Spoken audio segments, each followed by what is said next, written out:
Dear survivors, friends, compatriots, and those who are listening and watching, my name is Bernard Offen.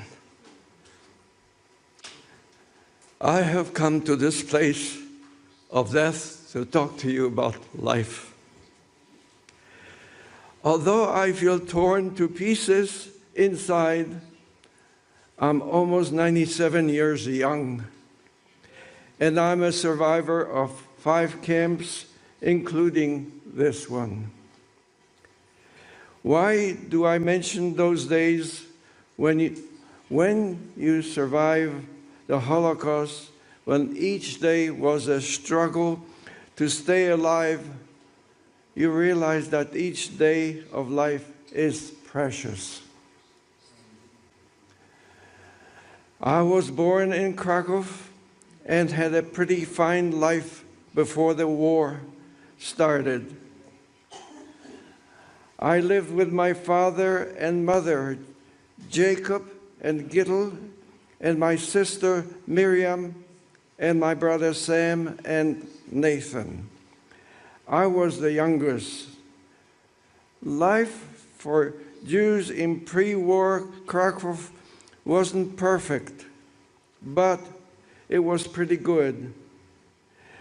My family wasn't rich, but we had enough to eat, and for a little kid growing up next door to a chocolate factory, life was often sweet.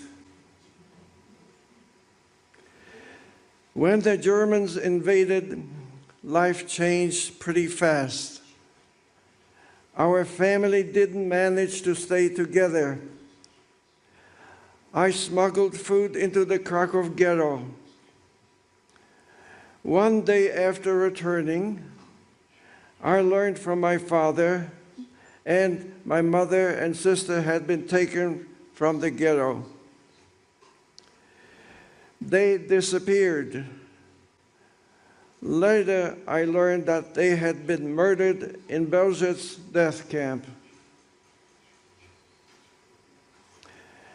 After many months, I was separated from my father in Auschwitz. My father was sent to the left toward death, and I was sent to the right. I remember that moment, our eye contact, and the feeling that we were seeing each other for the last time.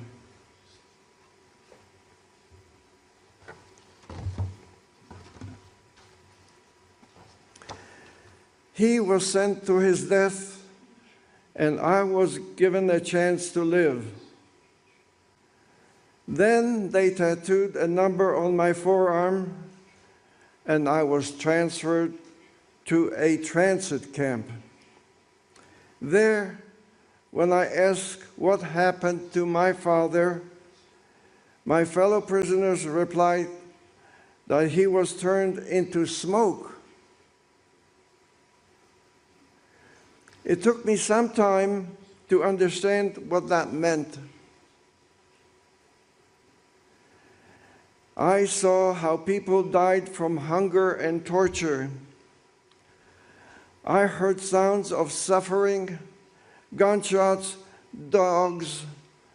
I could smell the stench of burning corpses and the stench coming from the latrines. I even denied it to myself what I heard, smelled, and felt. I was liberated from a death march from Dachau concentration camp along with other prisoners by the American Army. At that time, I thought I was alone. However, after some months of searching if any family members survived, I found my 2 brothers who had joined General Under's army in Italy and who didn't know that I survived. We lived for a few years in England, before we located a distant relative in America who sponsored the three of us to come and start a new life in Detroit, Michigan. In varying degrees, we managed to put the Holocaust behind us, but I always felt that I had to confront unanswered questions that have never left me. My first visit back to Poland was in 1981. I visited Auschwitz and realized that part of my healing process would be telling my story, especially to young people. I have been coming back to Poland regularly and visited Auschwitz many times, always bearing testimony and reconnecting with people. I made movies and wrote books. I always was trying to focus on life and focus on love. I learned that the only way forward we have as a people is not through revenge, anger, and resentment for crimes as awful as the Holocaust. I had learned that the only way forward was through empathy, seeing the intrinsic value of every human being on the planet and helping everyone uncover their self-worth. People always ask me how I survive. Was I clever or strong or lucky? I survived because people helped me. I call them my angels. My fellow prisoners helped me, Poles helped me, and even on occasion Germans helped me. The Holocaust showed me how awful human beings can be, but also, more importantly, how caring, and courageous, and empathetic we can be, we must be. After 70 years in America, I decided a few years ago to move back to Poland. I didn't like the way things were going in America, and I felt I had more work to do in Poland, educating my fellow citizens.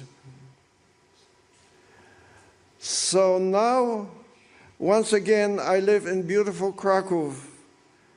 I have found my home again in Kazimierz, the Jewish Quarter, and my second home in the Jewish Community Center. And somehow, in a world that sadly has not learned the lessons of the Holocaust, where anti-Semitism and other hatreds are on the rise, my Krakow hometown has become one of the easiest and safest places to be Jewish.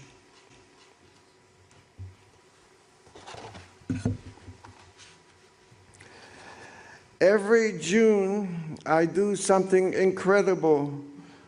I get on a bicycle at the gates of Auschwitz-Birkenau and ride along with hundreds of others, Jews and non-Jews, from across the world.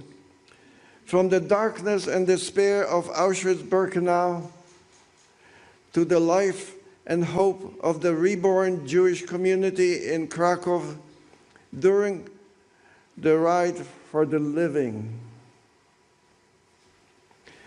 Today, as I look at contemporary times, I see many signs I know all too well. I see hatred resurgent. I see violence beginning to be justified once again. I see people who believe their anger is more valuable than another human life.